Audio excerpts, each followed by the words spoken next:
ఇలా ఉనింది. ఇలా అయింది. అసలేమైందంటే కొన్ని రోజుల ముందు వానలు పడ్డాయి గదా! ఆ వానలకి మా ఇంటి చుట్టూ అంతా గబ్బు చెట్లయితే వచ్చాయి. ఆ గబ్బు చెట్ల వల్ల సాయంత్రం అయితే చాలు ఫుల్లుగా దోమలు ఇంట్లోకే వచ్చేసేవి. సో, చాలా రోజుల నుంచి అనుకుంటానే ఉండా ఎలాగైనా క్లీన్ చేయాలి ఇవంతా అనేసి. కానీ కుదరడమే లే.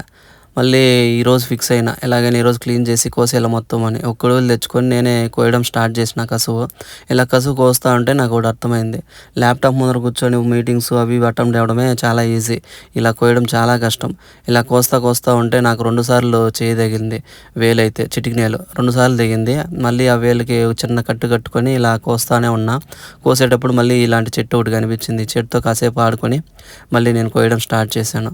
సో, అలా 2 అవర్సో, 3 అవర్సో కోస్తే లాస్ట్‌కి కంప్లీట్ అయిపోయింది. కొడవలితో కసువు కోయడం చాలా కష్టం తెలుసా? ఎందుకంటే కొడవలితో కసువు కోసేటప్పుడు సరిగ్గా గాని కోయకపోతే ఆ కొడవలనేది వేళ్ళ మీదకొచ్చేస్తుంది. సో, నేను అట్లా సరిగ్గా కోయకపోవడం వల్ల నా వేలికి చిటికినేలకి 2 సార్లు తెగేసింది.